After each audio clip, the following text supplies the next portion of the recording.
আগেকার দিনে বাড়িতে কোনো আত্মীয় স্বজন আসলে পরে তাদেরকে কলা পাতায় খেতে দিতে হতো।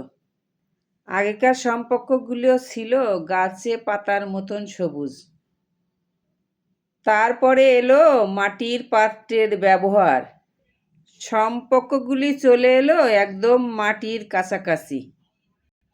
কিছুদিন পর যখন পিতল বা কাঁসার জামানা এলো, তখন সম্পর্কগুলো 9 মাসে 6 মাসে চমকাতে শুরু করলো।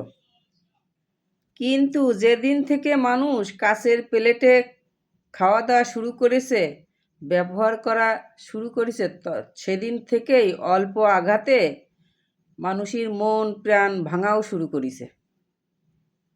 এখনকার দিনে মানুষ কাগজ কিংবা প্লাস্টিকের প্লেটে খাওয়া দাওয়া করে, এইগুলি ব্যবহার করে, মানে ইউজ অ্যান্ড থ্রো।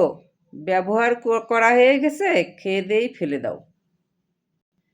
এই বিষয়ে আপনার কি মতামত একটু জানাবেন।